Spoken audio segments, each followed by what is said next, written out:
So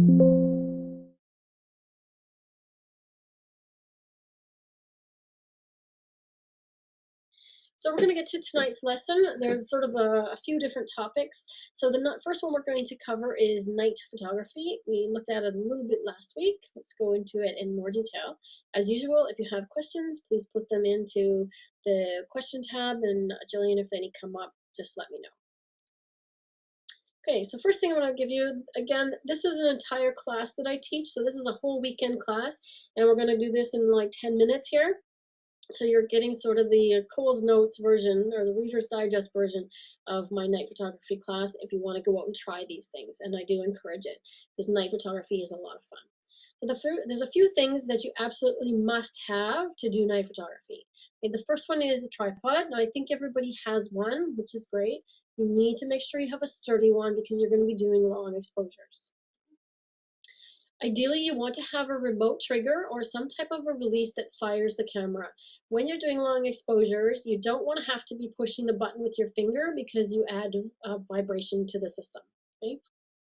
Some cameras, you can buy little tiny remotes that just trigger the camera, from a distance. They're wireless. You can also get ones with a cable, which is what like I have, that plug into your camera.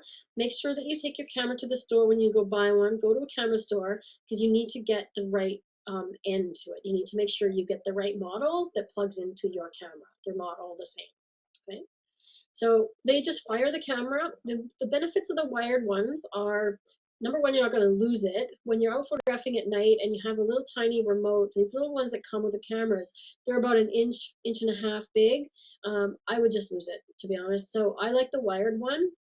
It means that I have to go back to the camera to fire it every time if I'm doing anything like light painting, but it also means that I'm not going to lose it when it's plugged into my camera. Okay? And it's easy to find and that kind of thing. Okay? They're also generally fairly simple. They have a button and a lock in the simplest version, and the fancy versions you can get some with things like intervalometers that do multiple exposures, and we'll get into that when we talk about stars coming up. You can get fancy ones that time for you and then stop, okay? Because your camera will go up to 30 seconds, and then you have something called bulb. I'll come to that in a minute. Ideally, you also want to have at least one extra battery. So when you're going out to do night photography, make sure you have one fully charged battery and ideally a second one. Okay? When you're doing long exposures, which happen at night, your battery is stressed. Your battery is going to get worn out a lot faster. Plus, you're going to try and be looking at the pictures on the back, and that also wears out the battery as well. Okay, so a second battery. If it's cool out or even cold, if you're doing night photography and it's up here in the north and it's winter, that's going to run down even faster. Okay? So find a place that sells extra batteries and get one for your camera. There's brand names, like if you're a Canon or Nikon. There's also off-brand. Okay, so off-brand ones, I've had a fair bit of luck with off-brand batteries because my experience is that they last just as well. Some people will tell you that it voids your camera warranty and all that kind of stuff. If you have an older camera and you don't care about those things, just as an example, a Canon battery is about $120. I can get an off-market one from a website called batdepot.ca. For those of you that are in Canada, I'll type it into the chat room. Okay, so that's for, oops, missed a C on the end. It's a place where you can get a great, it's a place where you can get a great deal on batteries of all kinds, any kinds of rechargeables, things like batteries for your laptop, batteries for your AA's, like any just sort of everyday batteries, and they're really reasonable. I can get a battery for my camera at that website for $15. So compare that to 120 Canon branding. Big difference. We have a question, Darlene. Okay. Sheila asks, what about using the timer on the camera instead of a remote trigger? Yes, you can use the self-timer. If you set it to self-timer, though, you're limited to 30 seconds. Okay, so when you use the self-timer, the camera gives you 2 or 10 seconds. That's for when you want to go run in and get a picture of yourself kind of thing. So you can use that so that you're not touching it when it fires.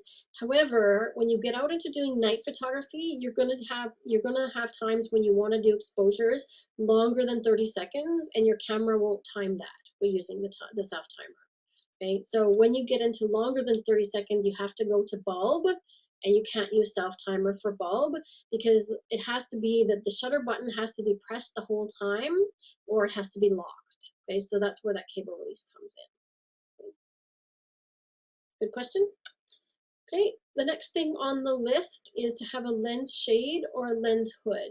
Okay, so this is those funny looking things that look like blinders for the horse. They go around your lens and they just block stray light from coming in.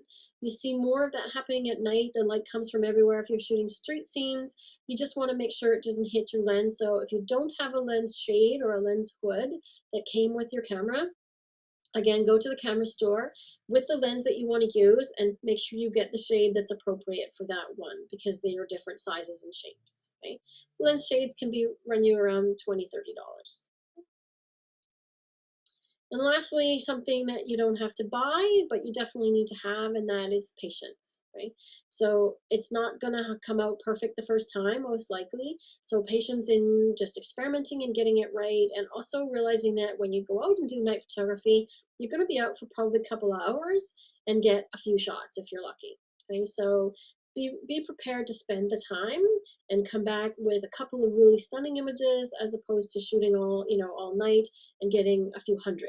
Okay, go with the patience that you're going to come back with a few, but really stunning. Some optional things that I like to have along, so they're not necessary, but they're really, really nice to have. Okay.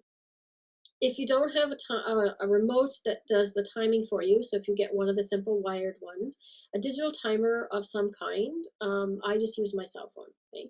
So I have a new timer that does count down for me, but if you don't have the fancy timers or remote, use your cell phone or just take something that's going to count for you. Okay? If you have a watch with second hands, that works as well. I like to take a headlamp. Okay, those are the kind that you would wear hiking where you strap on your head and it's basically a little flashlight on your head. It's handy to have that because then you're hands free and you're not always digging in your bag and trying to hold a flashlight and find something. I have a powerful flashlight that I take out for doing light painting. The kind that you want to get ideally is one that focuses the beam. Some of them have a thing where you can twist sort of the front end of the lamp and it focuses from a wide beam to a narrow beam. So you want to be able to do that just so it gives you more flexibility. Flashlights generally come in two kinds. They have an LED bulb, which is a little bit on the bluish color side, or they'll have a regular bulb, which is that tungsten sort of orange color. Okay? So if you're going to get a couple, I actually found a set at a local hardware store that has a big one and a small one. Just make sure they're the same color, so if you're using them in the picture together, they match. Okay? A speed light or a portable flash, if you have one. Right, now here's the neat thing about if you want to do this type of thing at night and add some flash in, because you're going to be doing long exposures, you don't even need a flash that connects to your camera. You can buy one used off of, whatever used website you guys have there, Craigslist or Kijiji or whatever it is there where you live, and buy something for, $30, for example. Okay, just make sure that if you buy an old flash that's designed for film cameras, that you don't put it on your digital camera because you'll fry your camera. Okay, it has too much power. But the neat thing about using them at night is you just have to push the button to flash it. Okay, so when you're doing a long exposure and you want to add some flash into your scene, all you have to do is push the button on it. So it's really simple. You don't need to spend hundreds of dollars. You can pick one up used often at a camera store as well. So check their used department or even the newspapers. Good idea to have rain covers for your bag, your camera, and yourself. I will cover up my camera first, my bag second, and myself third, generally in that order. Okay, because I will dry out and recover. My camera, not so much.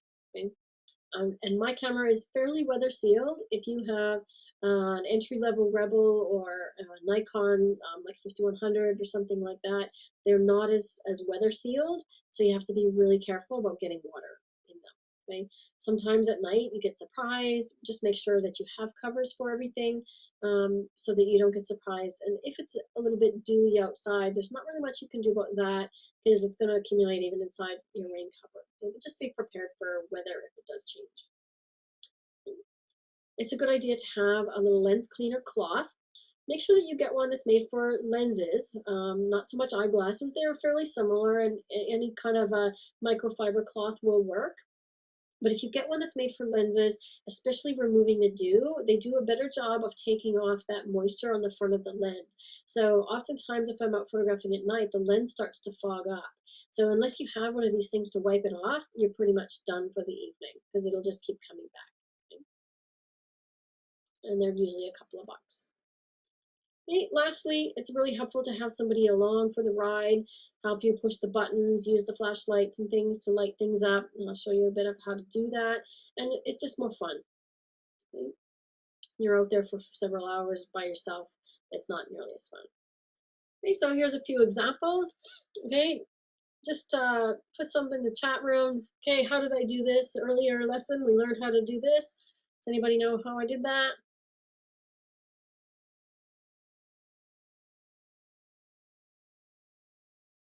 Anything, Julian? Kit says, are you panning? Close? Kit asks, are you panning? No, close.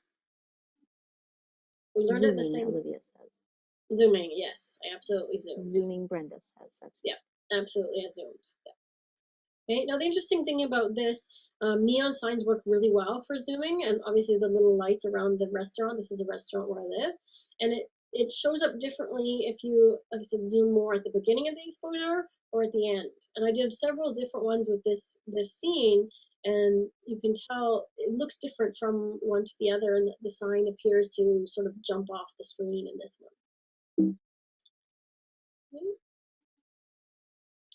Okay, so city lights. When you want to do car trails, all you need to do is have a longish exposure. So this one is probably somewhere around 5 to 10 seconds, and just time it so that the traffic comes through your scene. So notice that you don't see any cars in this picture. Anybody have any idea why we don't see the cars?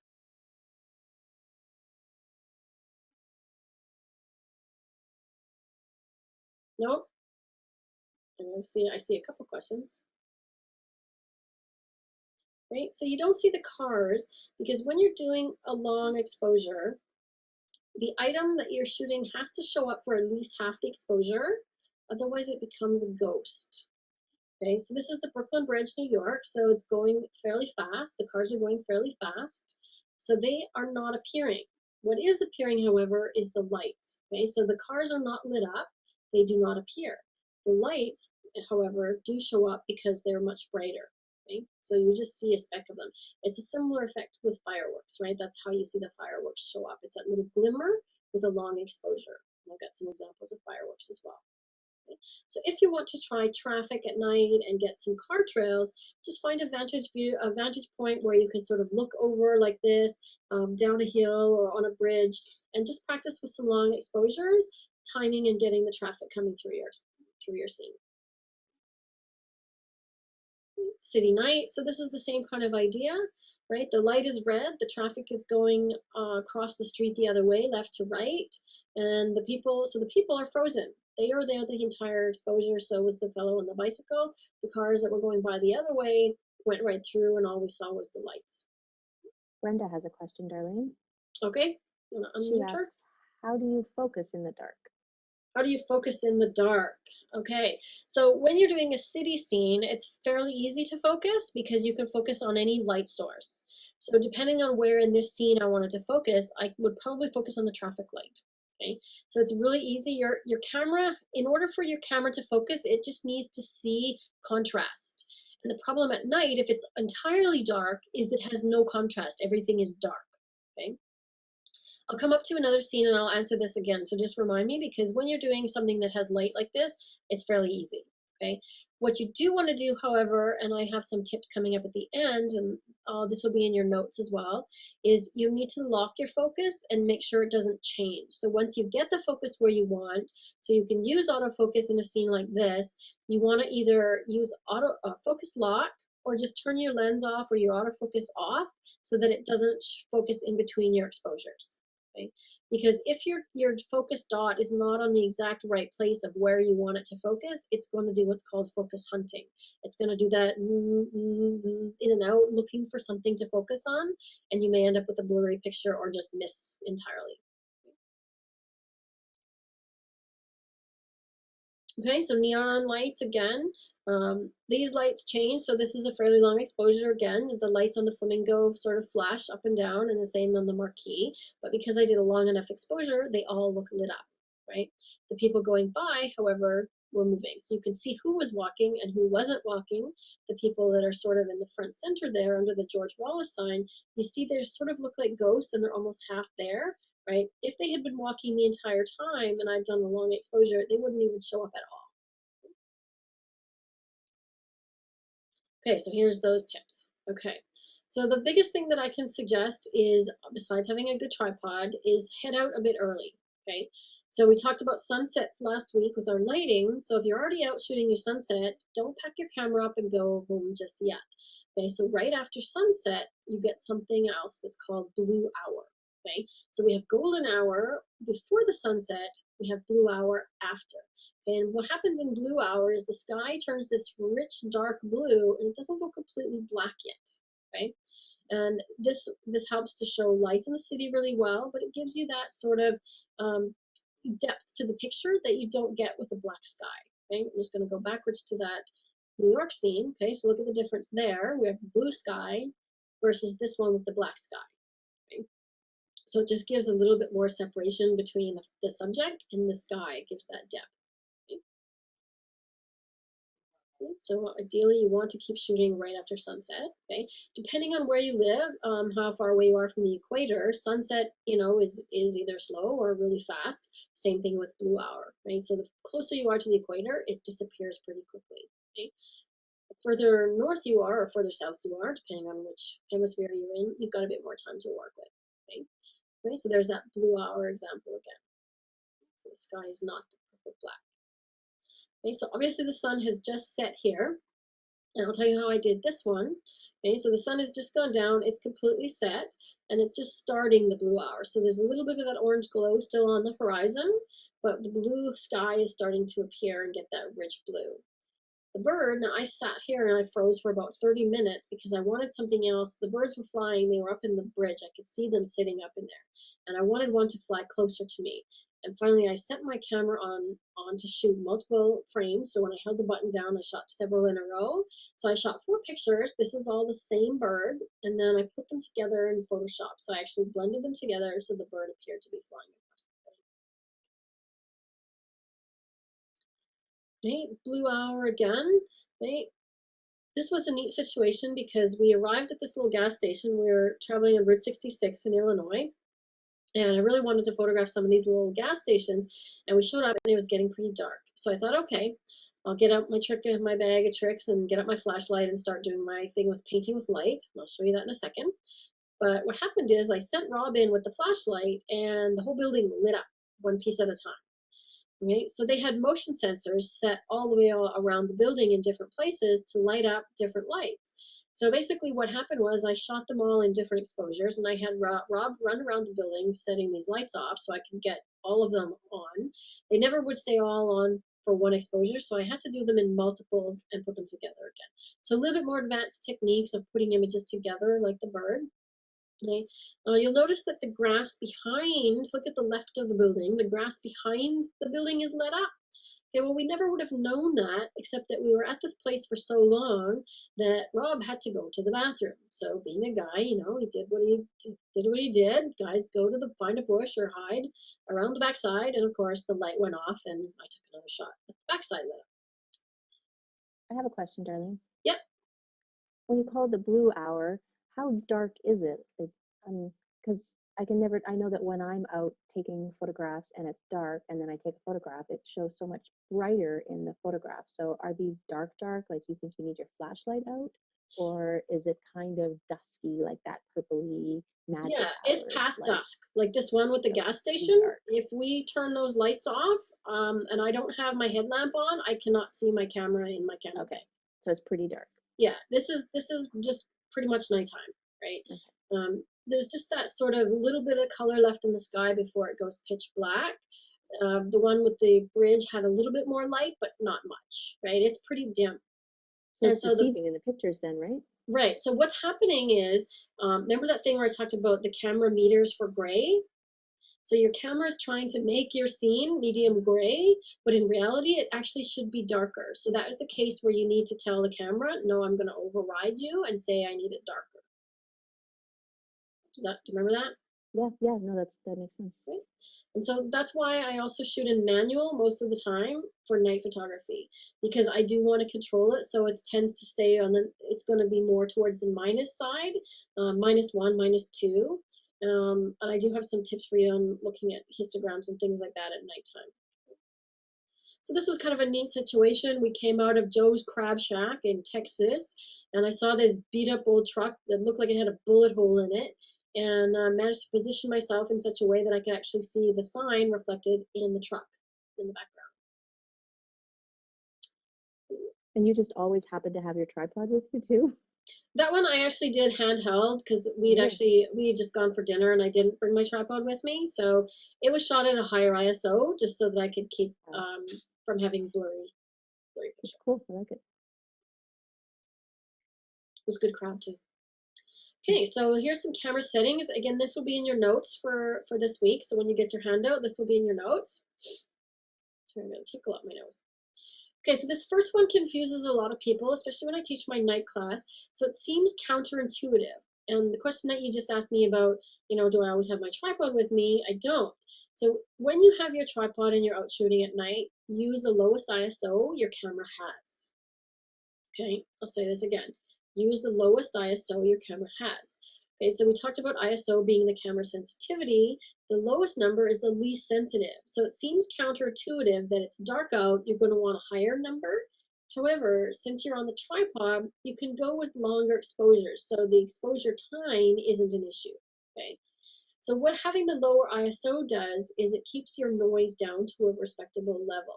So when you increase your ISO, you gain noise. Okay. When you have long exposures, what happens is the sensor inside your camera starts to heat up and that adds more noise. Okay. So we're sort of compounding the issue.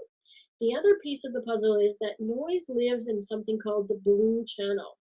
Okay, so everybody's heard of RGB or they've seen that on their histogram or in somewhere. And it stands for red, green, blue. So those are the colors that make up your picture, layers, if you will. Okay, and noise lives in the blue area. Okay, so when we look at nighttime, what color is this? Mostly, right? Lots of blue. Okay, so if you add all those things up, you have ISO, long exposure, and lots of blue, you end up with lots of noise. Okay, so you can't do anything about the blue, you can't do anything about the long exposures, but you can do something about your ISO. So keep it as low as possible when you're on a tripod. Okay, okay, so there is Brenda's question about focus. Okay, so focus lock. Some cameras have focus lock, which means that you have to hold a button and it will stay focused. I find it particularly annoying and I don't use it myself.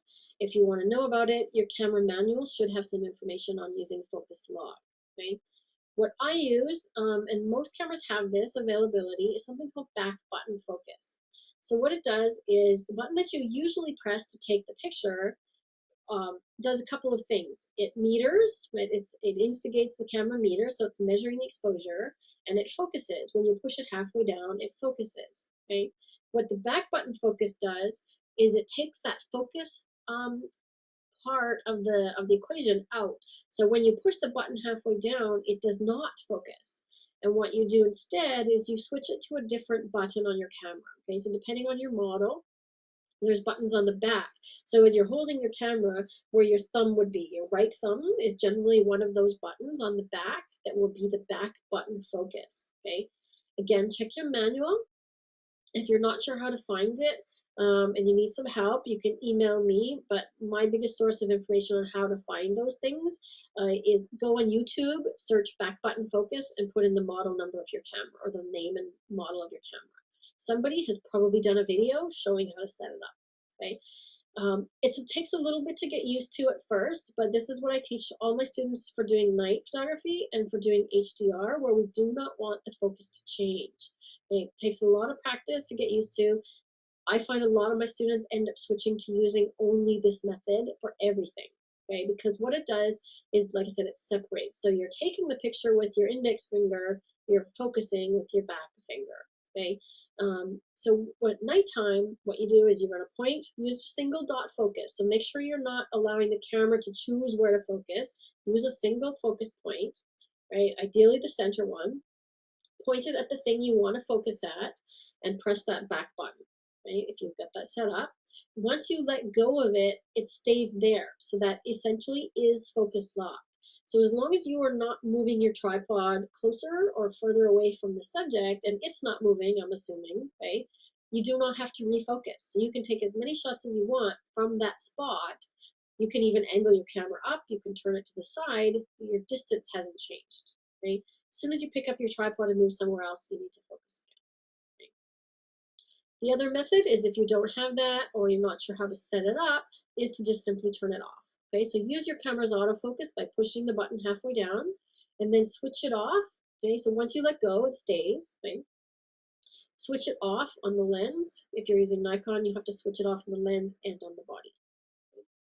Just remember that you've done that and remember to turn it on again later. Okay, lastly is the white balance. So same thing we've seen. We talked about white balance lots, changing the color of things. If you're out at night in the city lights, it's most probably going to fit tungsten the best.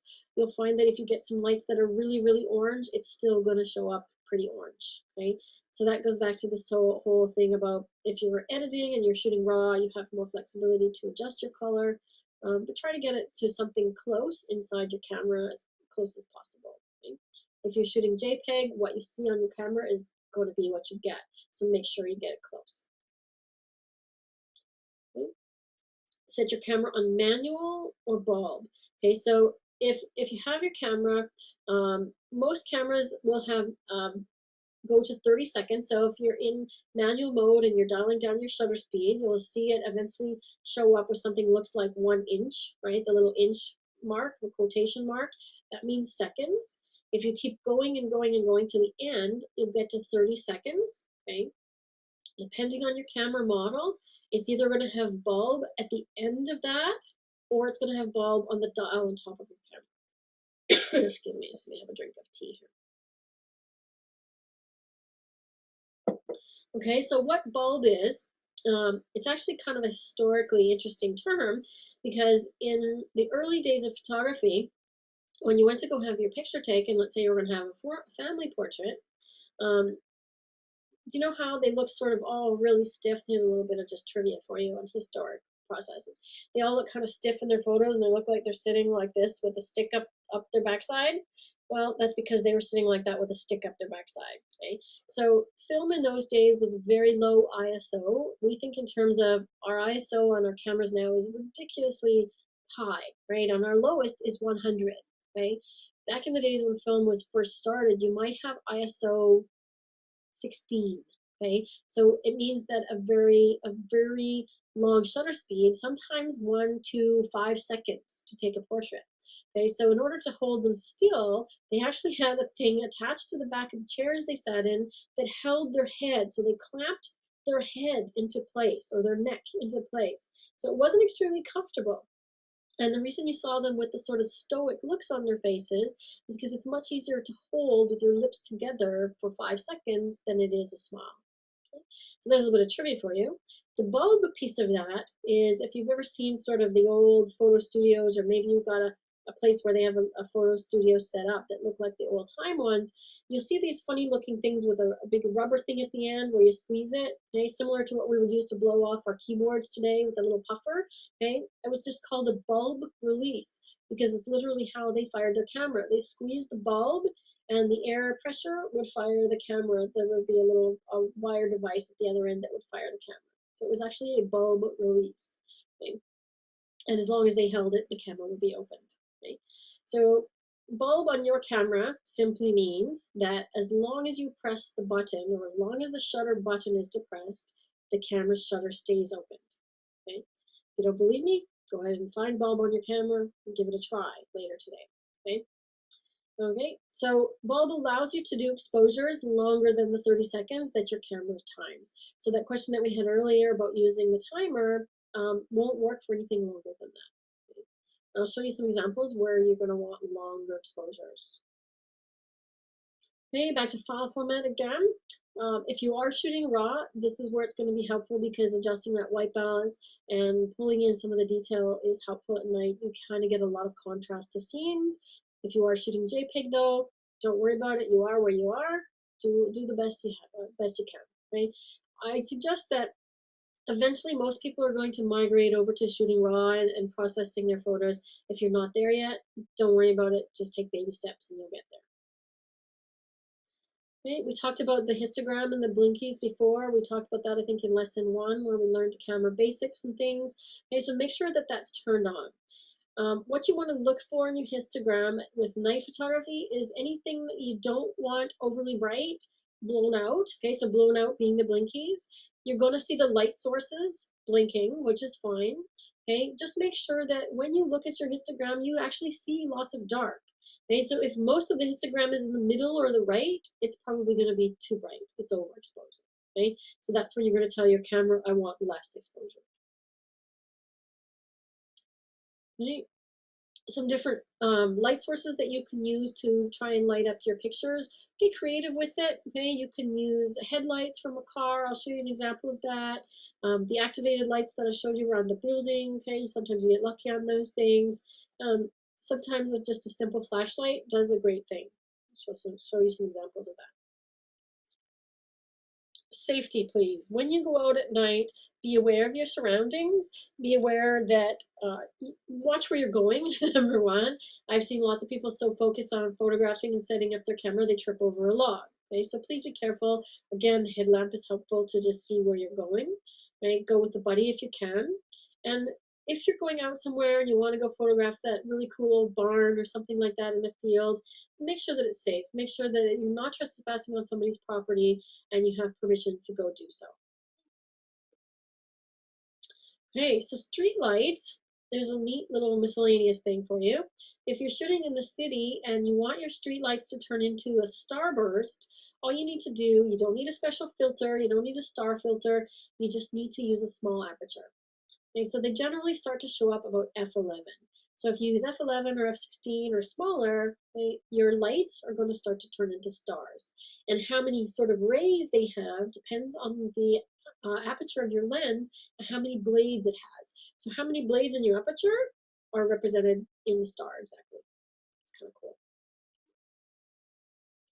So this will be in your notes as well, and I'm not going to kind of go over every single one of them. I'm just going to say, okay, here's a guideline for you. These are some starting points for different types of scenes, okay? So a typical one is a cityscape. If you're shooting something in the city, ISO 100, start at f8 or so, 10 or 20 seconds. Again, it's going to depend on how much light is in the scene and how you want to portray it, okay? Start with those exposures. Start with, say, 10 seconds. And if it's too bright, you need less exposure, so you want to go to 5 seconds. Remember that when you change your exposure, going from 10 to 9 isn't going to make a big difference, okay? Light stops. If we talk about a stop of light, every time we do one stop or one increment, it's double or half, okay? So to make a really big difference, go a full jump, okay? So go from 10 to 5 and then see what it does, okay? Here's a good example for fireworks. I think we're sort of past fireworks season, unless your city does New Year's Day fireworks or New Year's Eve fireworks. You might be lucky enough to grab some this year. Otherwise, we're waiting for sort of, Independence Day or Canada Day or whatever your country celebrates, okay? So there's some starting points for fireworks, okay? You want to have a decent long enough exposure. 4 to 10 seconds usually does the trick, okay? F8 is a good aperture. If you close your aperture down too far, what happens is the trails themselves get skinnier, okay? Because they're not giving enough light. It's not allowing enough light through during that minimal time that it's arching through, okay? If you want them to show up brighter and wider, go to a bigger aperture. The challenge that I have here in my city is that when we do fireworks on Canada Day, it's the middle of July and it's actually bright out until 11 o'clock. So the sky isn't dark enough yet, and it's a bit of a challenge. Depending on where you are, facing away from where the sun sets in the west, facing east is going to give you a darker sky. Okay? Sparklers are fun. Go to the dollar store or something nearby and grab a few sparklers. You can practice this inside your house. Just don't set anything on fire. I mean, it's no different than a sparkler on your cake. Make sure it's a dark room. focus with the lights on first, and then away you go. Right? Great for kids. Kids love to do things, spell their names, and so on. Right? Campfires are kind of fun if you're a camper. Here's some starting points for campfires. Okay? One with and without if you want the people or not, or just the fire. I find fire, fire is fascinating, but most people it dances, right? Some starting points for neon. Neon tends to be fairly bright, so you may need less exposure time than a general city scene. Okay? It's also fairly contrasting. Okay, so starry nights. Now we start to see where the long exposures, 30 seconds or longer, start to come in. Okay, so if you do not want star trails, you want to have a higher ISO. So this is the opposite of what I just told you earlier with a low ISO. So if you want to capture the stars in the sky looking twinkly, okay, you want to not make sure you want them to not be moving across the sky because the stars are moving, right? So you need a faster exposure. Okay, so by faster, less than 60 seconds in this case. So there's a good starting point if you want to do star trails. Okay? Or starry nights, pardon me. If you do want to do star trails, you want a longer exposure. Typically star trails and people that do a lot of them, they're doing 60-minute exposures, okay? Ideally, you don't want to do that as one exposure because it really heats up your sensor. It's not good for your camera and you'll get a whole lot of noise showing up. Okay, not to mention, your battery takes a hit, and if it dies in the middle, your exposure is done. Okay, so to try star trails, and I'll show you some examples of pictures with these things. Keep your aperture as wide as possible. Okay, ISO 400 is a good starting point, and a 60-second exposure, but you're going to need many of them. Okay, so if you do 30 to 60 of them, that'll give you that 30 to 60-minute window. Okay, and it sort of takes a break in between. So this is where if you have a fancy timer that does interval times, it will do that for you. So you can program it, if you have a programmable timer, to say, I want 60 exposures of 60 seconds with 10-second break in between. So it allows your sensor to cool off a little bit. Okay, if you don't have that, you're going to be pressing the button every 60 seconds. Okay. Darlene, Yep. sorry, Darlene, there's a comment from Brenda. She has a tip that she has taken a piece of black cardstock and covered her lens when using long exposure during fireworks. And then she covers the lens and then uncovers it when the firework goes off. Yeah, you can certainly do that. The danger of doing that is that you hit it, right? That you bump it with the card. I just find that I can time it. If you listen when the fireworks start to do that sort of bzzz when they're going up, you kind of get good at timing as to when a few bursts are going to happen because you can hear them release it if you're close enough to where they set them off. You just listen for when they're going up, and you need to obviously frame your shot so that they're going to get in the picture. But if you're open for, say, 5 to 8 seconds, you're going to probably catch a few bursts. But that's another way to do it for sure. Okay, the star trails. So what happens is if you do multiple exposures with a little gap in between and blend them all together, you'll see spaces between them. If you get a program like Star Stacks, okay, I don't have the website for it, but if you just Google that term, okay, with an X, it's a free software. I believe there's a version for Mac and PC. And what it does is you just plop them all in there. It merges them all into one picture and it blends in the gaps. Okay, so where instead of having dotted lines, you actually have trails. Okay, so you have nice arcs in your sky. Okay, so here's some fireworks pictures. So this was 4th of July in Portland. Right, they set them off from a barge in the middle of the river, which is really cool because then we get some reflections too. Another thing about fireworks is you get sort of that smoke happening. You want to shoot early as possible in the fireworks show because you start to get so much of the smoke building up later on. Okay, so try something different. The first couple I'm seeing the whole scene and the people and the crowd. Come try and do some close-ups. Okay? I personally think this one kind of looks like some sort of weird palm tree in the background with some pink bursts. You start to see the smoke showing up at the bottom there. Okay, so now this is light painting.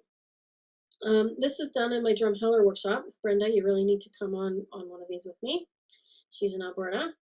So this is done with light painting with a flashlight. So there's two things going on here. This is done as a group. So there's 6 of us, and we're doing this as a team. So everybody's got their cameras set up, and 2 of us have gone in with flashlights. One person is lighting up the wagon, one person is lighting up the tractor, and I'm spinning the funny green thing. I'll tell you how I did that. Okay, so the 3 of us that are in doing the light, somebody else is pressing the button on our camera for us. So there's another, again, teamwork thing. When you're out in a group, if you find a camera club or something, a group of people that like to do things, go and you can do these kinds of things together, and it's really fun teamwork. Okay? So a couple of keys to doing this is having that focusing flashlight. Okay, notice that I don't appear in the picture, and neither do the 2 people that have lit up the tractor and the trailer. Okay, they were about 6 to 8 inches away from them the whole time. Okay, they don't show up in the picture because they're moving the whole time. I just tell them, keep moving the flashlight. Don't point it back at the lens. That's another key. Keep moving the flashlight. Move yourself around, okay, and don't point it back at the camera. Okay, so just light up the tractor. You can light it up in an even fashion, or you can make it outline. Like here, we sort of outlined the wheels and the shape of it. Okay, the funny circle thing that's green is called a light orb. Okay, what you need to do that is something on a string or a chain. What I have is a flashlight that's kind of a little glow stick at the end, and what you're doing is you're actually spinning it. Okay, so you spin it in a circle and turn yourself around during the exposure to make the glow. The key is you don't want to stay your feet in one place, because if you stay in one place, the globe ends up looking like a square around you. You want to find a spot on the ground, and that's your fulcrum, your center point to the orb. So you're going to walk around it, keeping your spinning in the center the whole time. We did a few different shots, like we probably did 10 or 12 of this scene to get it just right. Your ideal exposure when you're doing light painting is the overall scene is a little bit dark. If we didn't have the light on the tractors, they would be as dark or darker than the grain elevators. Okay, we also added a flash to them in the background. Okay, so we had another person running around with the flash. Okay. So light painting, again, is a little more involved, but it's not that hard. If you want to try it on something smaller than this, okay? Pick something, in your yard at night. It doesn't work as well in the city because there's too much light contamination, okay? So you need to sort of get out into the country, away from the city lights, find some place that's really dark, okay? You can do it inside your house. I've painted with light inside my house. Try it on something simple like a teddy bear. Who's little giraffe? That would be a perfect little. I think that was Sheila's giraffe. Do him in the living room. Paint him with light, and your family will think you've gone nuts. But have fun with it. Okay, this is another form of light painting. We've got a couple of different light sources here. So I'm standing in one spot. That is me with a goofy hat on. Rob is standing behind me with a sparkler. And so everybody pressed their buttons, and he outlined me with the sparkler. Okay, so he's just kind of making the shape of me. I look like gingerbread man or something. Somebody else had a flash, and they did one flash from the left and one flash from the right. They lit up the bale of hay, and they've lit me up as well, because normally with the sparkler only, I would not show up. Okay? So again, another team effort. This was another workshop that I did. Okay, the thing in the sky. Any ideas? Anybody know what that is? Should be pretty obvious. Is it the moon? It is the moon. Okay, so notice that it looks pretty glowy. It's a fairly full moon that night. Full moon can also make for pretty bright landscapes as well. Okay? So you can actually use the moonlight to light things. Okay, now this one here was another light painting job. This one was done in Texas, and we got permission to come back at night.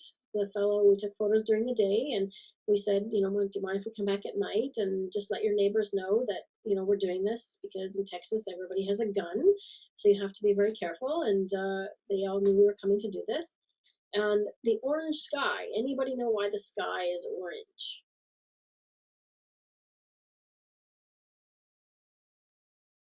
Any ideas? No answers. No answers? Okay, so remember how I said earlier, if you're photographing city scenes, the light's going to be kind of what color? So I'm in the city here. Okay, so the sky is showing up orange because I'm Brenda says it fairly, must be the street lights. Yeah. So the city is basically sort of in the background. So we're in sort of a suburb of Corpus Christi, so we're not in the main city, but the city is orange.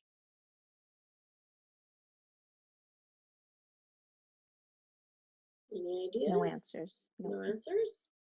Okay, so remember how I said earlier, if you're photographing city scenes, the light's going to be Mhm. kind of what color? So I'm in the city here. Okay, so the sky is showing up orange because I'm Brenda says it fairly, must be the street light. yeah. So the city is basically sort of in the background. So we're in sort of a suburb of Corpus Christi, so we're not in the main city, but the city is definitely in the background, right? So the sky shows up in orange. I could have changed it. I could have shifted the color when I did the processing, and I actually tried one where it was blue, but I kind of like it orange because it kind of works with the fire truck, I thought. People have purchased it, so I'm guessing they like it as well. What Okay, so kind this of one, exposure length do you have on this one? aha, What's the shutter speed? good question. Okay, so this one is a series of about 18 frames of Mhm. 30 to 60 seconds a piece. Okay, the reason I couldn't do this all in one shot is because if I went any longer with my exposure, the sky started to get too bright. Okay, Mhm. so I limited my exposure based on the sky, and I went in and I did different sections of the truck each time. Okay, the other piece of it is I don't think I could light that entire truck well in 60 seconds. Okay, so in order to do light painting, you need at least 30 seconds or longer just to physically walk over there and do your thing. Okay, and so I did each one in sections. The key is don't move your tripod. When you're finished with them, you can actually try star stacks. I bet you it would stack them pretty well. This was done in Photoshop, but I would hazard a guess that. Well, now I'm gonna have to try that. Do a challenge. If you pull them into star stacks, because what it does is it sort of reads the difference between the images, and anything that's lighter, it adds them together. Right, so it literally turns the lights on. Right? The advantage I have in Photoshop is a little more blending and advanced stuff where if there's a piece that I don't like, I can mask it out. Okay, so this one is a combination of about 18 shots. Notice that the headlights are actually glowing. It looks like they're on. And how I've done that is I went right up to them with the flashlight and the flashlight is touching it. And then I just kind of rotated around and around so it reflects off all the glass in there. Right? I went inside the fire truck. That's how the windshield is lit up. I went behind that little red light on the top so that it's glowing as well. So that's that backlighting. Right? So lots of different versions. And I actually did 12, I think I did about 18 different versions, and there's maybe 12 used in the final shot. It's really a great shot, darling. Thanks. Okay, so this one was kind of fun. This is something I've been wanting to try for about a year. This is the fire spinning. Okay, before you get all excited, it is really funky and really cool. You have to be really fire conscious safety on this, right? Because the sparks fly quite a ways. We did this on the beach in Oregon where the obviously it's sand and it's wet. So you have to be really well far away from anything that could be set on fire. But how it's done is actually relatively simple. You take steel wool that you buy at a hardware store, you stuff it inside a kitchen whisk that you use to beat eggs, just a regular old kitchen whisk, attach it onto the end of a chain, and spin it around. And when you do long exposure, this is what you get. So that's Rob in the middle doing the spinning. Sorry, what's in the? Can you repeat that? Steel wool. Steel wool. So the thing that you use at the hardware store to like scrub paint off, Hmm. yeah, steel wool. Um, like I said, kind of a tricky thing. If you live somewhere near a beach, then by all means you might want to try this. You have to be really careful because most places frown on this type of thing. It's we actually did it here in our city and in the middle of downtown, and the guys that got permission to do it, they actually got a permit from the city. We had insurance, and we had a guy who is a fire juggler, so he has fire insurance. Did the actual spinning. Okay, so you can do it, but you just have to be really conscious of people probably, would frown on this type of thing. So you have to be really, really careful and safety conscious, number one. So Brenda asks, the wool falls apart to make the long lines? Like what's so it's It's the wool burning. that's It's burning, actually burning. When he's and done then the sparks are from the wool kind of flying out, coming apart and flying out as it burns. exactly. Yeah. So those Oh. are little bits of molten metal. Now you see why it's dangerous. Okay, and the thicker steel wool you get, the bigger bits you get. So finer, the Oh, better. You want a zero or thinner. So 0, double 0, and so on. If you want to know how to do this thing, if this is really kind of up your alley and intriguing, just go onto YouTube. Actually, if you go onto my website, I can put a link in the notes for this week if you guys want. I did an article and I linked to a guy that had a video on how to do it, right? And what you need and all that stuff. Okay, so this was just our view out of one of our hotels in Oregon, and it was a multiple exposure again, and I painted, the flag wasn't lit up, I just did that with my headlamp. Okay, so I wanted to see, the ocean is out there, you can kind of get a glimpse of it down on the beach, but I wanted to see the flag sort of blowing in the breeze. Okay. This one is actually really simple. This is in Tombstone, Arizona, sort of at the graveyard, right? The famous graveyard. So this is the Digger O'Ball's hearse or funeral parlor truck. And what's lighting it up is just simply cars coming down the highway towards me. So I positioned myself in such a way that when the cars came down the highway, they lit up the side of this car. Okay? And it's also that blue hour again, so the sky has that color. Campfires are kind of fun. So another way to get yourself into the picture, I give you some starting points for campfires in your notes. So I had to wait till it was dark enough. This is me and Rob. I had to wait till it was dark enough. I can't just sit around a campfire. I was bored. So I'm like, oh, let's take some pictures. Okay, so we waited till it was dark enough. We got this picture. Then I decided it kind of, was lacking some depth. So I added a couple of lights. Okay, so what I did was we each have a headlamp, right? It's a simple, like little battery operated lamp. I put one inside the tent and I put one behind us on the table on the other side of the bench, pointing back at us. Okay, so you can see the shadows of our feet coming towards the camera. So what that's doing is it's just giving that sort of separation between us and the car and the background and the tent. Right? That was just really, really simple. It's not that hard to do. And that was, I think, a 5-second exposure or so. Okay, so campfires, this one was handheld. I just used a higher ISO. Again, your camera's going to get fooled by that because if you want it to be mostly dark, you're going to want to tell it to underexposed. That would be a case where it would be fooled. Okay, so here's the starry sky. Okay, so that's the one where you want a little bit faster exposure. The trees in this case are lit up by the lights that were at the campground that we were staying at. It wasn't purely dark, right? But you see lots of stars in the sky. Again, stars are not going to show up in the city. You won't get this. You have to be out of the city. Okay, this is done by a friend of mine. He's allowed me to use his photo. Starry skies, same thing as sunset. Get something in front of it. Okay, so you need that object to silhouette against it because otherwise you just have a whole bunch of spots, right? Okay, this one is used by, with permission from Jesse Summers. I interact with him on Google Plus, and I found his night photography to be absolutely amazing. He's got a calendar out for 2014, and I purchased one because it was really cool. Okay, now this is actually the same falls where I took this picture. This is Palouse Falls in Washington, Washington State, and it's stunningly gorgeous. And I'm really jealous that he took this picture and I didn't. So I asked him if I could show it to you. Okay, so he's getting the stars showing up. He's getting a little bit of sort of that glow on the horizon, either from sunrise coming or the sunset that's gone. And he's got the Milky Way showing up. He does lots of photos with the Milky Way. Okay, so you really need to get that showing up. Because it's a long exposure, the waterfall looks misty again. Remember that long exposure with water. Another one, spectacular Milky Way picture, same guy. I'm trying to get an interview with him, so hopefully he'll give us some tips. Watch out for that on the website in the next few weeks if I can nail him down for an interview. And are these single images or are they multiple images? Like I believe this one is a single image. Yeah, to get the Milky Way, it's a single shot. Wow. Yeah.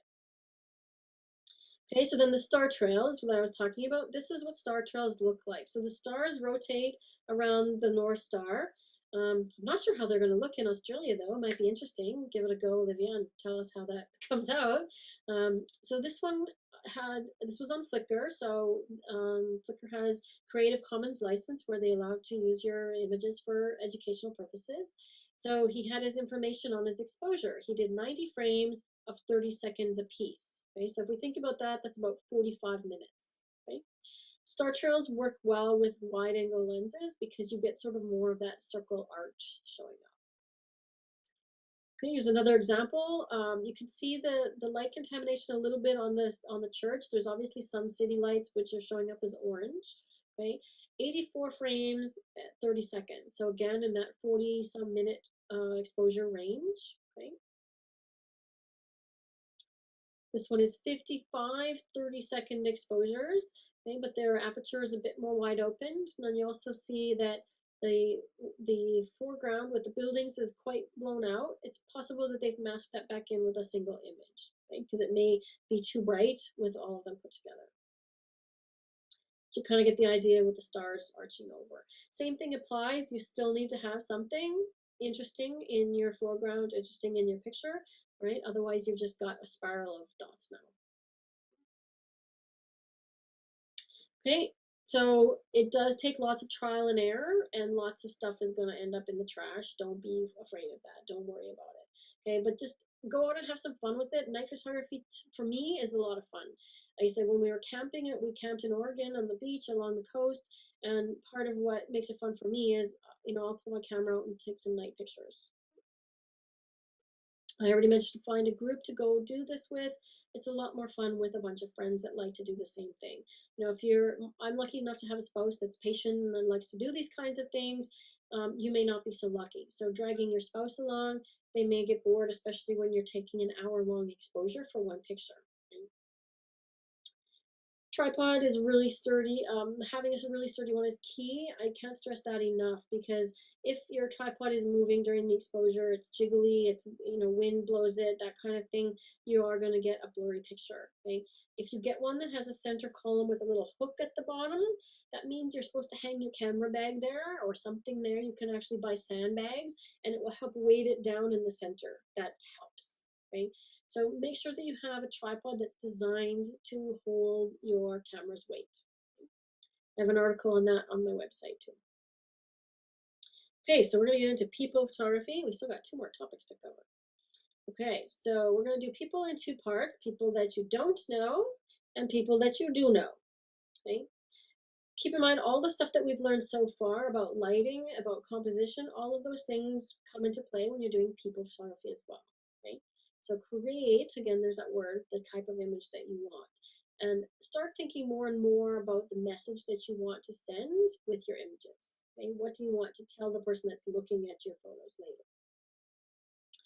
Okay, so now there are 2 approaches to photographing strangers, okay, or people on the street. So especially when you're traveling, most people are going to be strangers, okay? You can either do a sneak shot, so put on a big lens, go across the street and go into spy mode, okay? Hope they don't notice or get mad at you. Or you can ask the permission, okay? And that can be done, verbally if you speak the same language, or body language if you don't. A simple nod and a point to your camera. Or oftentimes, if they don't want you to take their picture, they will tell you, okay, in no uncertain terms. And it's pretty clear with verbal or body language, okay, whether you speak the language or not. Okay? There's pros and cons of each method. Okay? So if you take a sneak shot, right, you could make somebody mad and potentially cause a problem. They could put you in danger. Okay, but using your common sense of traveling and just respect of other people, if they don't want to be photographed and they indicate so, just don't do it. Right? If you ask permission and go that route, there's a danger that you lose spontaneity of the moment of what it is that you're trying to capture if they're doing something. Okay, I don't try to sneak around for the most part, and I often use a shorter lens or a wider lens even, and get real close to people. Okay, so if I ask people to photograph them, it's usually because I've chatted with them a little bit. Okay, so this fellow was the sneak approach, and I'm using a long lens here, and he actually did perform a gesture. And to this day, I still kick myself that I didn't take the photo of his actual finger showing to me. But he was an interesting fellow, and I kind of took it from across the park. And then when he gestured, I didn't take any more. Now this fellow, I'm right in his face with a wide angle lens, so he's obviously given permission, but I wouldn't get the same shot because of the interaction that we had and the story I told you about this one before, right? Where he said to give me a kiss. Right? This fellow was at a native festival and it was a combination. So I took his photo during the festival he was performing, and then later I went and asked him for permission to use his image, and I actually got a model release because at the time I was working towards doing stock photography, and you need to have model releases for doing that kind of thing. And he was quite happy to do so in exchange for me letting him use the pictures for his purposes. He's a performer, so he was quite happy with that. Okay. Um, does anybody have a question about model release? I think we discussed this before. Does anybody have a question about that, or when you need it, or do you need it? Anything, Jillian? No, not in this group. Okay, cool. I think we covered that in a previous lesson. Okay, so when you're traveling, I find that I do take a lot of pictures of people, and it could be because my background is Oh, portraits and sorry. okay, Darlene, Brenda would like you to give some quick info about model releases. okay. So I will go back there. Okay, so a model release. If you are going to use the images for your own purposes, such as put on your Facebook, put on your Flickr, show to your friends, you do not need a model release. Okay, it's for your own purposes. If you are going to use the image editorially in a magazine or for fine art purposes and sell a print, you do not need a model release. Okay, I'll say that again. You do not. Okay. If you're going to use the image to sell a commercial product, so say for example, I want to sell coffee cups and I'm going to put his picture on it, then I absolutely need his model release. Okay, so it has to be a physical thing that you're selling, not the picture itself. So it's a product. Okay. If you want to enter it in a contest, it depends on the contest, but most of the time, you have to read the rules. I have a big thing on entering photography contests. I may go on a rant on the website about that in a future time. But you have to be careful of contests anyways, because a lot of them actually take your copyright when you enter your images. So I don't enter a lot of them.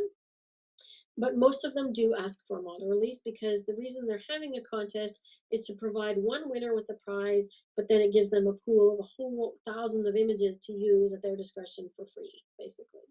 Okay. So usually they do need a model release, but check the rules and regulations of the contest. Just let me know if that doesn't answer her question. Okay, so I like to photograph people when I travel, again, partly because of my background. I do a lot of people photography and I enjoy interacting with people. Okay, so I feel that it brings back a piece of the culture a lot more so than just buildings and things. Okay? So if you're not a people person or not a people travel when you're traveling, kind of step outside your comfort zone a little bit and maybe stretch to try and do some more of that. Okay? First thing that happens is it becomes a question of do you give them money or not, especially when you're traveling. Okay, I know that in Peru, a lot of the women on the streets depend on that income because they may be weaving something or they may be having a craft product that they sell, but a lot of their income actually comes from having their picture taken, which is why they're there and dressed up for you, right? And keep it in perspective, right? I mean, the cost of a coffee or less, and I can feed them or their family for a week potentially, right? Your camera is worth a lot of money in perspective to what the countries you're visiting if you're going to some third world countries, okay, or ones that just don't have the income that we have in the bigger cities or um, you know industrial nations. Okay, so keep that in mind. I bring back my souvenirs. I don't buy a lot of stuff. My souvenirs are my images, so I don't mind paying a little bit for them. Okay? I already mentioned this about being conscious of people that don't want to be photographed, but especially in um, religious buildings or if there's a ceremony of some kind, just be respectful. Some cultures also have beliefs about their soul being captured and that kind of thing. If you're not sure, ask at a local embassy or go into the local tourist information place and find out what is the local sort of culture about having their pictures taken. Most of the time it's pretty obvious. When you arrive in Turkey and the children jump in front of your camera to be photographed, it's pretty obvious that they're okay with it when they're all doing, high five signs. Okay. Olivia has a question. Okay. Do you know anywhere with all the legalities of shooting without permission in different places? I think I read somewhere that in Germany or France, it's opposite to here, and you need permission from everyone in the streets. That's a Um, good question. yeah, that's a good question. I know that Europe has sort of gotten really tight on that kind of thing, especially the UK. And you also need property releases and all kinds of stuff. They don't like you to photograph inside churches. You can't use tripods. it's actually become really sad where people just want to, capture their holidays and memories and things, and they've cracked down on photography so much that you just can't even enjoy yourself and bring back a memory. They're concerned that everybody's trying to make a buck, or they're trying to make a buck. So it's become really sad. Again, that would be a case of either ask your travel agent. If they don't know, go to an embassy, or contact an embassy before you go, would be a good question to do. I'm not sure about France or Germany, but I know in Europe they definitely have tighter guidelines for sure. Good question. Okay. In terms of religious things or ceremonies, especially, try not to be the rude foreigner that wrecks it. Okay. Um, we're traveling in their country, and be respectful of their traditions and their cultures. And I think that's true of any time you travel, not just photographing, but you want to make sure that you're not doing something to offend people in the country you're visiting. Okay? I know you've been to Thailand lots, and we learned about Thailand that you don't point your feet at somebody because it's highly insulting, especially with your shoes off. Okay, so I'm going to talk about the people of Turkey. Obviously, I went to Turkey a couple years ago, and even though I was on a scheduled, regular, sort of large bus tour, I wanted to capture the people as much as possible. Okay, so these fellows were just having a chat while selling rugs. I have a question, Darlene. Okay, Once you ask people, I know when it's just spontaneous or casual, then you're just catching them. But once you ask people to take their photograph, do you pose them in any way or ask them not to at pose all. in any way? No, not at all. I just tell them. I just keep talking to them. If it's a language that I speak, I mean, I just Rob. Oftentimes, if he's along, he's the one that's talking to them because he has this gift of gab, and I was he gonna say, you guys are talkers. yeah, we're talkers, yeah. So it helps, right? If you don't speak the language, it's hard to post somebody anyways if you don't speak the language. But Right. generally, I'm just like, these guys were making a pizza that I ordered. These are these long strips of pizza that go in there. It was really delicious, by the way. And I'm just talking to them while my pizza's being made, and I said, "Is it okay if I take pictures?" They're like, "Yeah, sure." And I think they felt kind of famous. So just capturing people doing what it is that they're doing. I mean, these people fully know that I'm taking their picture, right? I mean, this kid, I actually paid $10 to take a picture with his stupid camel, and then he wanted to take a picture with me with the camel, and I actually handed him my camera, and he took about 20 of motor drive on. So this is just a street side vendor that we stopped to buy some fruit from. Took his picture. So even though he's not looking at me, he knows full well that I'm taking his picture. Okay? Okay, this fellow, if you don't know what a whirling dervish is, I suggest that you Google it. It's the fellows that wear the long white robes, and they go into a bit of a trance, and they sort of spin around for about an hour. And we went to a whirling dervish ceremony. It is a real religious ceremony in this old caravanserai in deep into the middle of Turkey, and we weren't allowed to photograph it. And I was a bit disappointed at first, but it was actually a neat experience. And sometimes you just have to, have the memory. That's good enough. This fellow was one of them, and I got to photograph him afterwards. And unfortunately, he wasn't wearing his robes anymore. Okay, so this fellow was at the pottery place where we stopped, and everybody was buying pottery. This is his place. Okay, so I'm going to talk about going a little bit deeper into the country now, right? So the thing that I like to do is like to get involved with the locals whenever possible, and hang out with them, and just have a conversation wherever I am. So everybody else in my group went in to go buy pottery. They gave us a demonstration. They said, "Come on into the store." I took off the other direction and went down the street, and I met this little guy. So he was now giving me a tour of his back alley and his street. He pulled out his. We ended up talking, and I found out that at grade 2 they start to learn English in Turkey, and so he was quite excited to meet somebody that spoke English because he wanted to practice on me.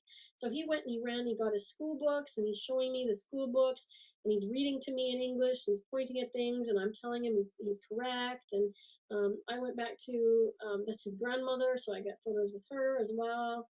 And I went back to the bus, and I carry all these little flags with me when I travel. And I gave him and his sister each a little Canadian flag, right, to kind of, give him a little memento.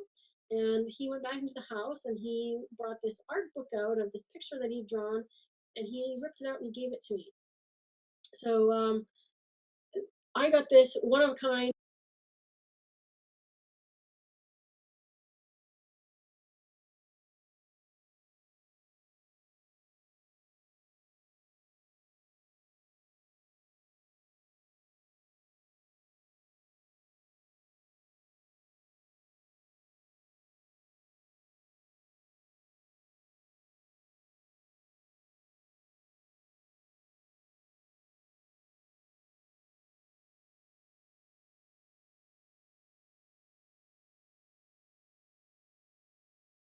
artwork from, an 8-year-old, 9-year-old Turkish boy down the street from the pottery place that I paid nothing for, but it means everything to me.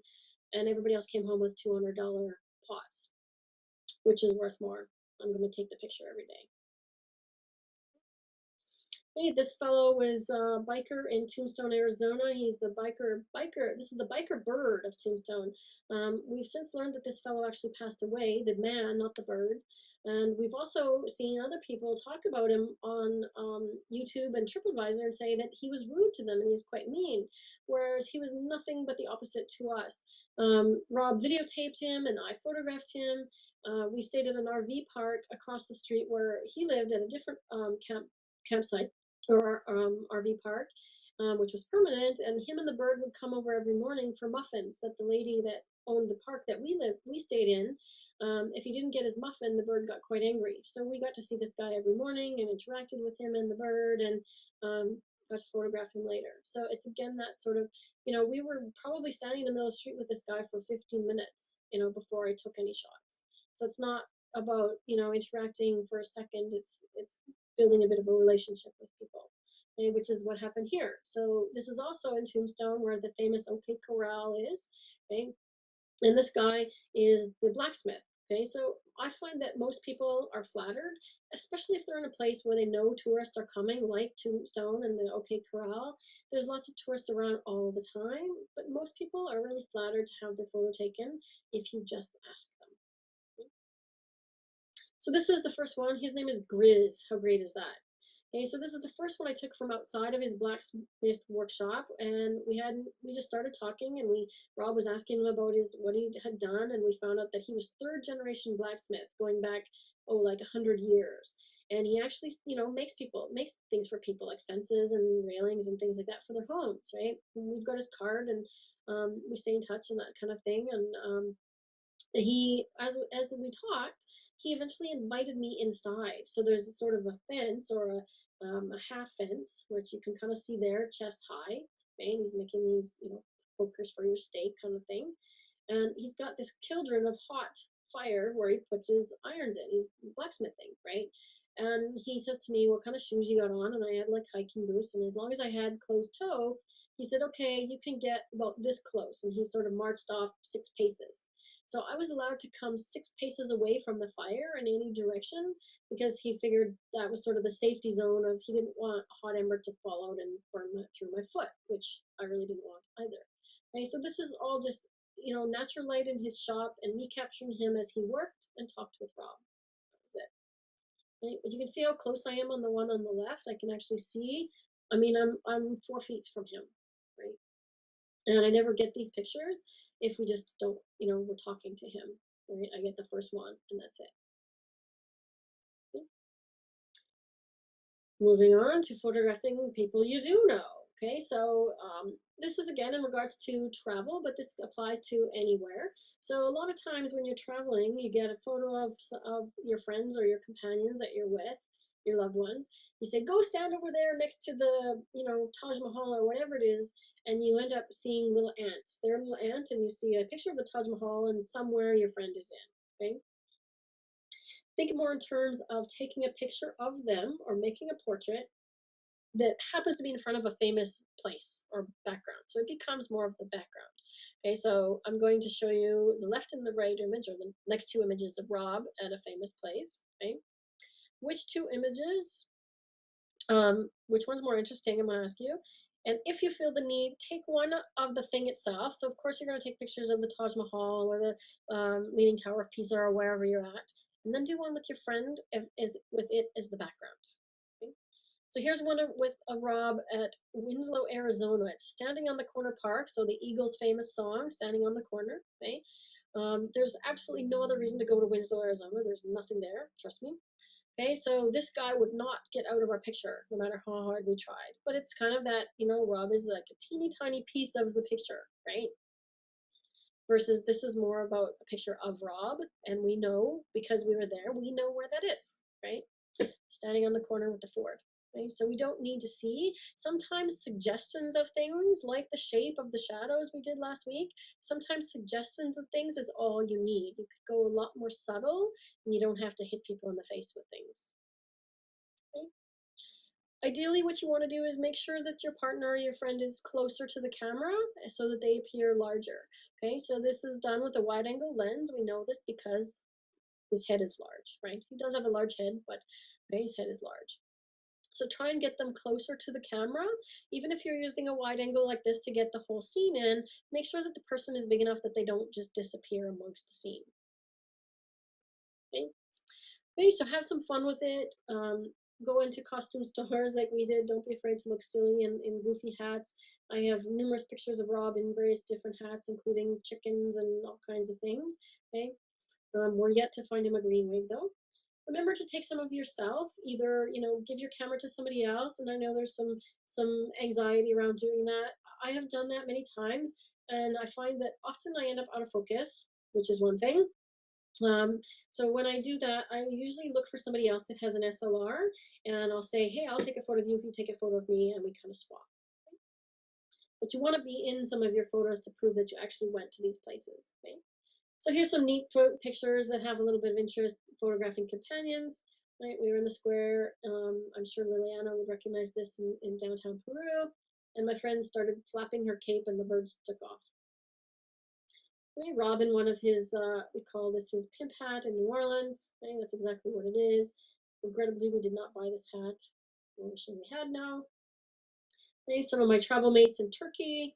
They're not jumping off the edge. They're just having a lot of fun, and they're just really excited. Doing yoga up at the top, again, atop of Machu Picchu. We're looking down on it. Get in the photos yourself. You've seen the campfire pictures already. Okay, so this one is just self-timer. So camera on tripod, self-timer, I got 10 seconds, run into the picture. Okay. If you have a wireless remote, you can fire it from your pocket. Works the same way. Same thing. Remote, get in the picture. Okay. Does anybody know what this is? That's me underneath that big thing. Does anybody know what that big boxy thing on the tripod is? Just curious. Any takers? I don't know if It you guys are must be a old enough. camera. It is a camera. Good guess. It is a camera. It is Olivia what's says you mentioned it before, but she forgets the name. yeah, this is what's called the view camera. Okay, so it's basically the type where you see the image on the back. It's just a piece of glass, and in order to see it, you have to put this thing over your head. I spent my entire first year in college with one of these cameras, believe it or not. So when I saw this guy, this is the same guy with the braids we saw earlier when we did lighting last week. He was the guy in the tent doing the neat process, right? He let me have a look through his camera and actually take a picture with it. So I was quite keen to do that. Hey, me in Machu Picchu, this is one of my favorite pictures of myself. So make sure that you get some good pictures of yourself when you're traveling. General notes on people. Okay, so cropping. When you are photographing a person, try to either include all of their bits, including their toes and their fingers. Okay, cropping at the ankles or the wrists. So if you're just seeing a tiny bit of them cut off, makes them look amputated. Right? Make it more obvious. So it's the same thing as tilting your camera. Don't go 5 or 10 degrees. You want to tilt 30 or 40 degrees. Same thing with cropping. If you're going to come into the person, make sure you come to the elbows or the knees or closer. Okay. You can come into the head as well. Nothing wrong with cropping off the top of somebody's head, but don't just do the tippy top. Come into the forehead. Right. Make it obvious that you've cropped. If they're facing a certain direction, we talked about this before in composition, make sure they have room to look into, so the space that they're looking forward to, and use the lighting appropriately. So you all had an example of the exercise with hard and soft light. So somebody even mentioned that one is not better than the other, they're just different. Okay, so know how to use them and when each is appropriate for what you want to achieve. Okay, so here's a tip on portraits. This is really quick. I do this in my portrait class. Okay, so you need 3 things to make that gorgeous, blurry, out of focus background look that everybody likes in portraits so much. Okay, so you want a longer lens. Okay, so the longer, the better. If it's too long though, you're too far away from them, they can't hear you. Okay, so generally 100 to 150 to 200. Okay. You want a widest aperture you've got. Okay, so if 5.6 is all you've got, that's fine. Just use the longest lens you've got in combination with that, and it will still work. And get them as far away as the background as possible. Okay, so 6 feet or more. The more space you have between them and the background, the better, much better. So combine those things together is what makes the autofocus background. So don't kind of stress out if you don't have a big aperture on your lens like 2.8 or 1.8, and go say, okay, I got to go buy a big expensive lens. You do have the ability to do the other two things. So as long as you have a longer lens, even your 18 to 200 kit lens or something like that will still put the background out of focus, okay, if you follow those tips. This will be in your notes. Okay, so adding light. Geez, I'm talking too much here. Okay, so adding light into a scene. So if you have a situation where there isn't enough light, there's a couple of ways that you can go about doing this, okay? So you can add a reflector, okay? You can reflect light into the scene, or you can use a flash. So here's an example of no added light, okay? The sun is behind her. This is what we did with the setup. So I've got somebody holding the reflector, and this is the after picture. Okay, so the only thing that changed here is the reflector is putting back light back into her face, and I use those a lot for portraits. If you're using flash, I highly recommend that if you want to get into flash photography, you get an external one. The little ones that come on the camera have very little power, and they have very little flexibility because you can't do anything with them in terms of direction. They come only from the camera. Okay. So this is a bit of a long topic. Again, this is a full weekend or a week class, but we're going to do some basics here for you. Okay, so what to buy? If you're going to go out and buy a flash, Canon calls them speed lights with an I, and Nikon calls them speed lights with regular spelling with light. Okay, make sure that you get one that rotates. The head of it tilts forward, up and down, and that it rotates almost all the way around both directions. Okay, that is key because when you could do that, it allows you to bounce the light. And I'll show you an example of bounced light. Okay. So using fill flash, when and how to use it. Ideally or most of the time, you're going to want to use a little bit of flash, especially when your subject is lit from behind if you want detail in their face, because that's that situation of too much contrast between the background and the foreground. Okay? The person's going to be black, so it's like your sunset.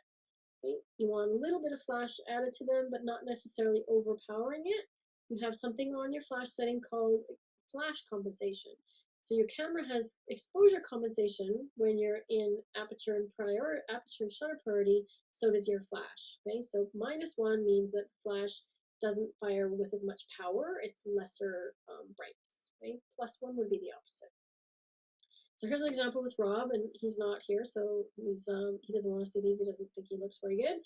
So this is just an example of him standing in front of our patio window. So this was done with average meter reading setting or evaluative. So it's taking in the whole scene, and it's made him really dark, really black. Okay, this was done with spot meter reading off of his face. So you see it's a little better, but still not great because it's still contrasty. Okay, this is flash straight from the camera. Okay, notice the deep shadow under his chin, which is what you get from direct lighting. Okay, shadow under his nose, and kind of that deer in the headlights look. Right, this is -1. Okay, so the flash is still coming from the same direction, but with less intensity. Okay, so it's not as strong. It's just giving a little bit of fill flash in the scenes where you just want to add a little bit, but not overpower the natural light. Okay, so now we're bouncing my flash. So I've rotated it to go off the ceiling straight above. So this is the same as going outdoors during an overcast day. We now have dark circles under the eyes because it's coming from overhead. So ideally not the best option either. Okay. This is bounced off the ceiling behind me. So when you have a flash that can rotate and tilt, you can angle it different directions. So this one is angling back and above me. Okay, so it's bouncing off the ceiling behind me. Notice that he's got catch lights in his eyes, and it's now much softer, and he doesn't have dark eyes anymore. Okay. In the last one, I rotated it to the left and bounced it off the wall to my left, and now he has side lighting from the left and the shadow on the right. Okay, so he's got that split lighting again, right, where you see half of his face is light, half is in the shadow, but it's giving me a direction of light versus the on-camera flash straightforward flattens the face out. Okay, so he's got more dimension, more of that 3D qualities again. So some practical applications are photographing your own kids. This has had a flash added, probably bounced off the ceiling behind me just to fill it in and give give him a little bit less shadows because he's in a darkened area. Okay. Photographing my grandmother playing cards. If I had used direct flash from forward on, the lady in front of me would be blasted out and there'd be a big shadow. Okay, so having it bounce off the ceiling behind me is probably my favorite way to work at events and things like this, and it gives me soft, even lighting really simply. Yeah, and these are all done in a hospital room. Believe it or not, this was my niece being born a few years ago. These are all done in a hospital room with a flash on the camera, rotated different directions. Okay, so the light in the window, coming in the window, was very nice, but I used a flash to fill in the shadows a little bit and to add some shape to them. Okay, you would think that some of these are done in the studio based on the lighting. I said all one little flash. Okay. So you can do a lot with a simple flash if you know what type of flash to buy. And I would suggest if you want to get into that type of thing, look for a class in your area that's going to go into off-camera flash in particular. Okay, this one's going to be really quick because we're running over time. So HDR, we talked about briefly earlier in an earlier lesson. It's that contrast where you can't capture the scene in one picture, right? Sunset is a perfect example of that. So you take multiple pictures and blend them together in the software, okay? Again, it's a complex subject, possibly going to be the next class that I offer, okay? So if it's something that you want to try, there are some prerequisites for that class, but that will be coming out shortly. So this is just to show you what's possible. So here's a night scene not done with HDR. This is a single image. That's the HDR version. Okay, so it's picking up a lot more detail in the bright areas of the fountain and in the deep dark shadows of the trees. Okay, single image, HDR. It's like turning the lights on. Right? Single image. When you're photographing inside something, whether it be a building or an old car like this, outside is all bright, HDR. Okay? Single image sunset, that scenario with the contrast again, HDR. Okay, so the lights came on. So we can still maintain the beautiful colors of the sunset and pick up some detail in the foreground and the land. Okay. Neon works really well in HDR or after. Okay.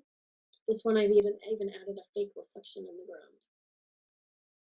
Okay, so if you want to try it, I mentioned I'm going to be doing my HDR class soon. You do need to be shooting raw, and you do need to have either Photoshop, Elements, or Lightroom, because you need to be doing some processing of your images, and you do need to have a tripod. Those are the prerequisites, okay?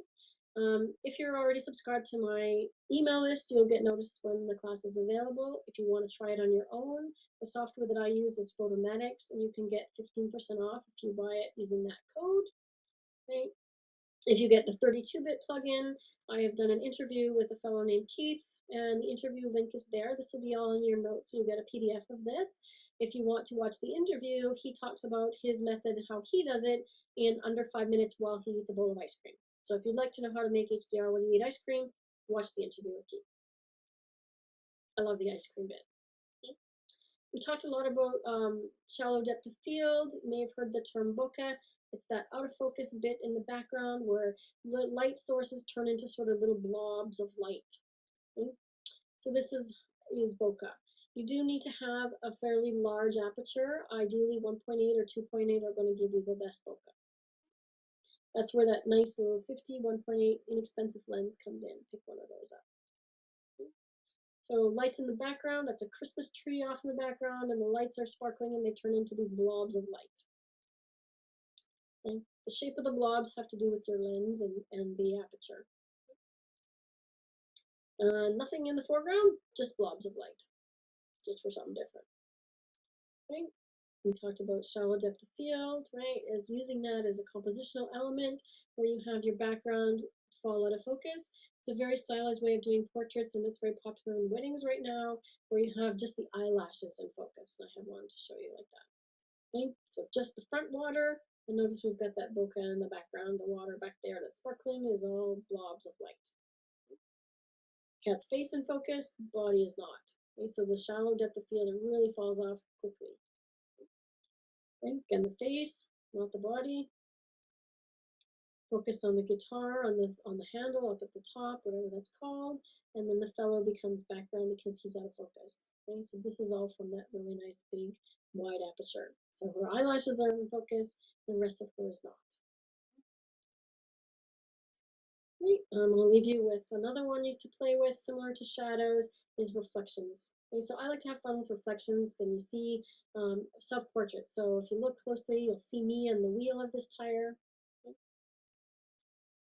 This was an old auto show, one reflected in the other. Right. So same thing with shadows, reflections. We talked about that when we looked at some images earlier. Sometimes you can play games with people's minds and have reflections upside down. I love kind of the feel of this one and having see the boat but not the building. Reflections at night work really well. If the water is perfectly still, you get a smoother reflection. If it's a little wavy, you get this type of again, sometimes just the reflection.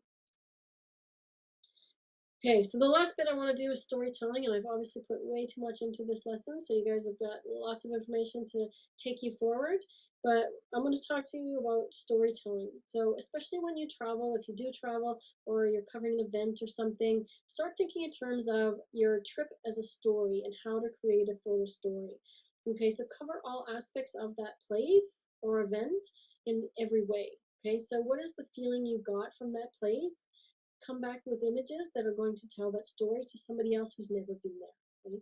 So you want to make sure you have wide angle shots, close-ups, details, people, buildings, all kinds of different things to show a place. Okay? And a few images from Washington, D.C. This is outside the White House. Apparently, this man and his associates have been outside the White House doing this vigil, a protest against war, basically, since sometime in the 70s. 24 hours a day since the 70s, somebody has been there. Okay, so he sits there and then somebody else comes and replaces him. Okay? So take a look at them and tell me sort of what message do you get from seeing them? Okay, so we see sort of an overall, that's him sitting on the ground with the tent, okay, talking to some of the passersby, maybe some students. Get some animation. Look at his face. Right? He's actually got peace and love tattooed on his face. Make sure to get some details. More details. I was fascinated by his shirt and his glasses, obviously. Okay. So, any comments on type of feel you get from seeing the story of this fellow sitting there?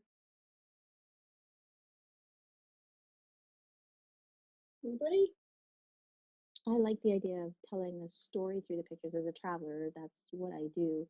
Yeah. And in the last kind of year or so, been trying to do more of these photo essays. And when I go out to a place, thinking about taking wider shots and closer shots and detail shots, and then kind of stitching them together in a story. I write a Cool. blog, right? Cool. So I try to use as few words as possible in that post and really just make it a photo essay post, really about so the pictures tell the story. Yeah. Awesome. Very cool. Okay, so there's a little video I have here. It's a couple minutes long, so just enjoy this. So one of the things that I like to do, my trip to Peru was highly memorable for me, due in large part to the fact that we worked with the locals. We actually went to this village called Patacancha, I had to say it slowly, and served hot chocolate and delivered shoes and put them on the kids' feet. So it's one thing to fundraise and send money to a charity, but it's another thing to go to the country and actually put the shoes on the people's feet who are going to be wearing them. And it was quite heartwarming to actually have that experience and photograph it and watch the older kids as they waited their turn and made sure that their younger siblings got shoes first before they did. Okay? So let's watch the video.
So the thing that strikes me about these images, even as I see them again now, several years later, is we're all bundled up and it was raining, and you notice that we had, hats and gloves and things on, and they're all on bare feet and bare legs.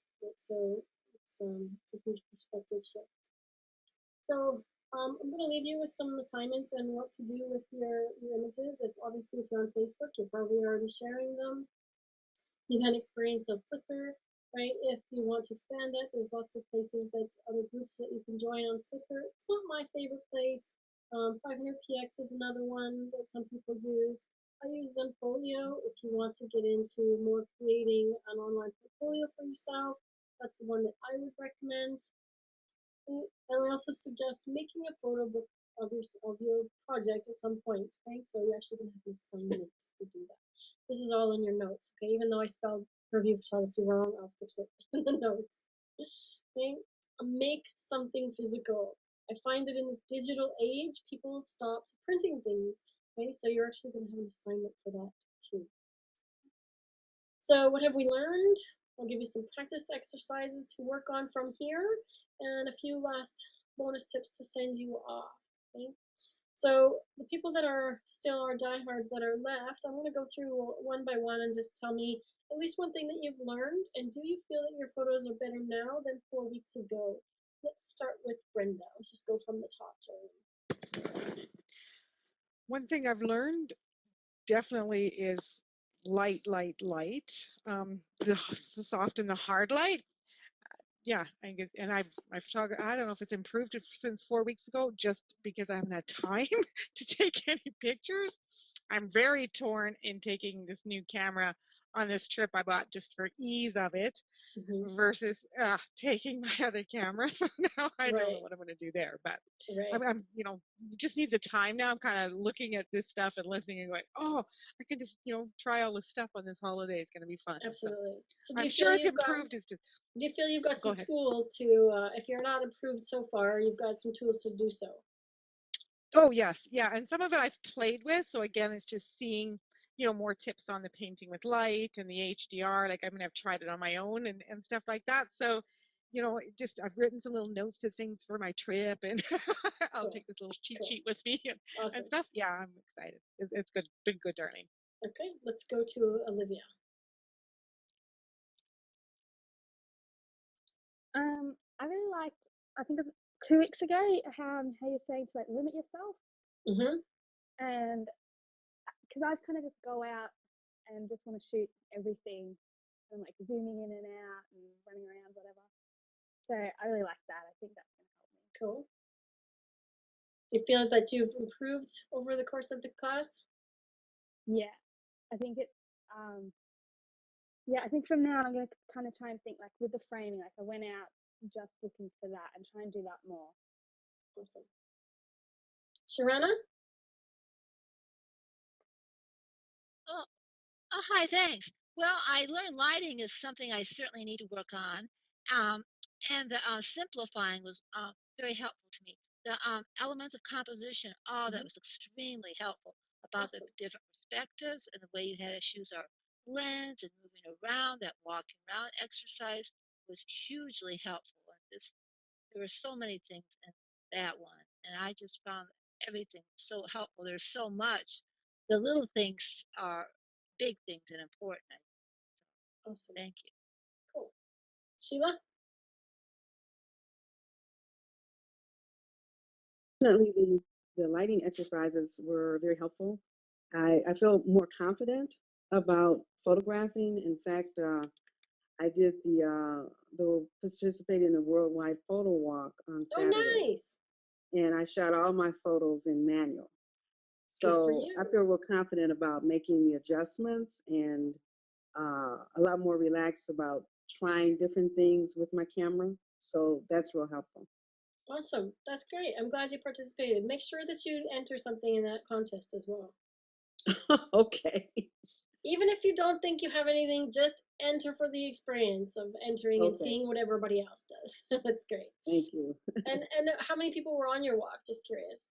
The group that I was with was 25, about 25 people. Okay. Yeah, I led one on Saturday as well, and we had full house. We had almost 50. Ah, So we were a big bunch. And I intended to lead them down the street, and we started in sort of a place where there was flowers, and by an hour later, we had gone 2 blocks. So wow. yeah, we got carried away. Awesome. Okay, so I'm going to give you some things to think about as you go forward. I think a lot of you are already doing these things, so this is great. I think you're all starting to look at things in a new way. People have talked about lighting, okay, looking for reflections in puddles, pavement, cobblestones, looking for shadows. We had practice of that last week, right? Taking self portraits. Maybe it's a reflection in a store window, or I like to photograph my food, or my feet in various different places, whether they be on the beach or hanging off somewhere. Okay? So start to see and think like a photographer, feel the images. Somebody asked about composition, how to know what to compose. Feel it from within you. Okay, so it's there. You know what to do inherently. Like start to trust yourself, and I like that Sheila used the word confidence. That's awesome. Okay? So get in the habit of just looking at light, even when you go to a cafe or someplace for dinner and you don't have your camera. Just look at the people next to you and see what is it doing? How does the light play on their face? Is it hard or soft? Is it flattering? Right? Notice texture and depth in scenes. Right? You don't have to take a picture of them to notice them. Right? Notice, start to see, once you see those things and notice them in everyday life, you'll have a better grasp on how to use them in your pictures to create what you want. Okay, so there's that word again. We're creating pictures, we're not taking them. Okay? So I'm going to challenge you to once a week give yourself a new assignment. Okay, here's some ideas. You've got some stuff from this week's lesson to go do a night shoot. Try maybe something close up if you've done macro. Go photograph some people, and pick a topic, and just go do that for the afternoon. So it could be a theme, such as shadows, for example, we did backlighting, or it could be a feeling like loneliness or love. And your assignments for you to go forward, please feel free to put these in the group as per usual, and I will comment there on the group. Okay. So your assignment number 10 is to go photograph something past the blue hour or in the blue hour using a longer exposure. So have an experience of doing that. Okay. Try playing with some painting with light, whether it be with a flashlight or something simple with the sparkler. Okay. Show us a couple of images. Number 11 is people. Okay, so use everything that comes together about composition, lighting, depth of field, everything that you know that we learned in the last 4 weeks. Review if you have to. Watch the videos again. They're there for you to watch over and over. And photograph somebody. Pretend you're a tourist and go photograph your friend in your own city and be tourists. Go to a famous place where people visit in your city and photograph it as if you're travelers. Okay? Remember, no little itty bitty people. I don't want to see any ants in the background. Okay? If you're really brave, you'll go out and try some street photography or photograph a stranger. Okay, so it could be somebody in a coffee shop that you ask to take their picture or something on the street. Okay, if you want something easier to ease yourself into, try something like a festival where there are performers. Okay, because performers are there to perform for you. They're used to having their picture taken, and that will be a little bit less sort of anxiety around photographing them. Okay, so there's an easier way for you to break into photographing some strangers. Okay? And once again, show us your images of your friends and strangers. Okay? Storytelling, I would suggest that you pick a project around a theme. So it could be a trip, either a trip that you've done or a trip that you're going on. Brenda, this is perfect for you. It could be your kids, your dog, or an event. Okay? Photograph it with the storytelling in mind, like Jillian talked about. It may require more than one if it's your kids or dog, more than one photo session. Capture the essence of that thing, event, or place, okay? And make a book. Okay, so whether it be blurb or some other book, there's lots of other books on the market for photo books. Make a physical thing of that event. Okay, so call your images down to the very best and make a book. Don't take forever to do it, because the longer you take, the less likely you are that you're going to do it. Okay? Number 12, this one is going to challenge some of you. Okay, so I hope that you're up to the task of giving this a shot. Okay, all right. You're going to feel like your images are not good enough. Okay, and I know that Jillian has some challenges around things, but maybe you could do this and gift it to somebody. Okay, okay, so you don't have to take it with you. You can leave it with your mother-in-law. So what I'm going to challenge you all to do is pick an image of your own that you took, obviously, that you would enjoy looking at on a daily basis, because we're going to print a big print of it. By big, I mean 24 inches or larger. Okay, so if you imagine two pieces of paper, end to end, side by side, up in a square, you want it that big. Okay, so find a local printer or online service to order something from, or if you have a large printer at your disposal to do your own, I want a print 24 inches or larger. Okay? Printing it and having something tactile to physically see and say that I made this makes a huge difference when you move from digital into, okay, I now have this thing, I made this thing. Okay? So if you take that challenge on, I promise you'll see benefit. And if you give it away, the person that you receives it will be so grateful. Okay? So these are just last tips to leave you with. Obviously, walking around your subject, we've heard about that a lot. Okay? Get closer and simplify. Right? If anything, if those are the only two things you take from this class, you're automatically ahead of the game. Zooming with your feet, right? Looking into the background, watching for things that are distracting, right?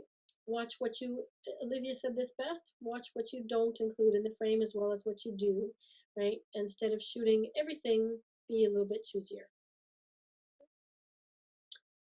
The upside down trick, either look at your pictures upside down on the camera or upside down on the computer to see where your eye goes if you're not sure if your composition is working or not. Okay? And a couple of you have already expressed this, that lighting is key. Lighting is the number one thing most important to photography.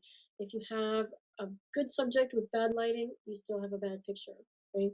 If you have a boring subject with interesting lighting or better lighting, it's going to be better than the first option, trust me. Okay? Practice, practice, practice. The more you get out and photograph with your camera, the more you get to know and be one with your camera and the settings, and the more comfortable you get with doing these things and looking and seeing the light. Okay? So I want to thank you for joining me on this first class, this first version of 4 Weeks to Better Photography. You all have my email address, and we're in the Flickr group, so if you have questions, please email or ask me in the group. There is a discussion area as well. So it's not just me. Use your entire class as a resource and share with each other and ask questions. Okay? Please continue to share your images of the assignments that I've given you today and in the future onto the group. And if you get a wow that has nothing to do with any of the assignments, please show us. We'd like to see it. So I hope to see you again in another class. I do have some that I'm working on. Probably the next ones are going to be Lightroom and HDR. So if that's something you're interested in, perhaps I'll see you there. Or perhaps I'll see you on one of my new photography travel tours. Coming up is Cuba in January and Nicaragua in February of 2014. Stay tuned. If you're on the mailing list, you will get information on that shortly. So that is it, folks.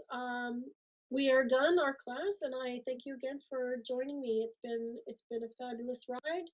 And do you have any final questions to finish out the evening, Jillian? Olivia says, thanks, Darlene. Thanks, Olivia, from down under. Awesome.